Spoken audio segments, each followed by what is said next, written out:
Hi, my name is Mujaba Sangha, and for today's lesson, I'll be discussing the SOLIDWORKS scale feature. So, to define scale feature, it allows us to increase or decrease the size of our geometry by its global coordinate x, y, and z. This feature is especially useful when working with imported geometry that do not remain featured. So, to find the scale feature, just go to the feature.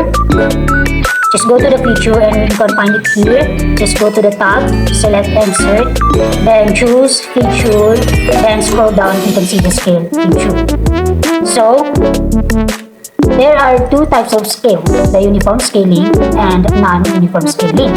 So, before we tackle the two main types, let us differentiate the three options here, the centroid, the origin, and the coordinate system. So, the difference between the origin and the centroid is the stationary of the center.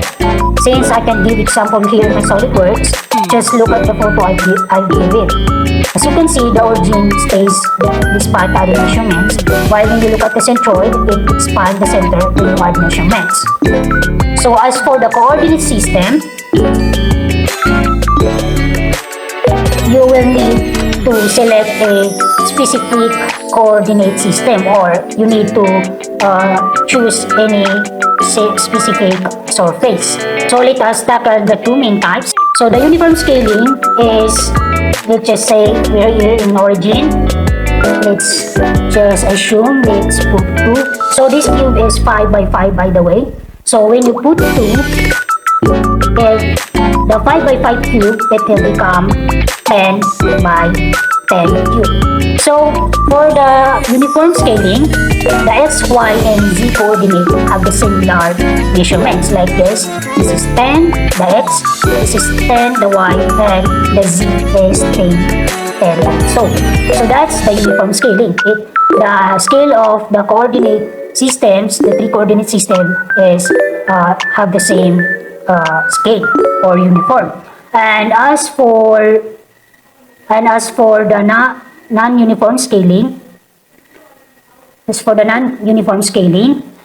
it has dependent XYZ, or you need to put the measurements in every coordinates. So, for example, let's use 3 x as 3, y as 4, and z as 2. So, when you click the check, you can see that it expands. So, Rx equals to 3, Ry equals to 4, and Rz equals to 2.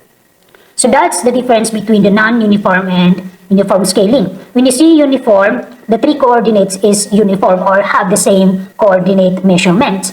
While in the non-uniform scaling, it has dependent coordinate system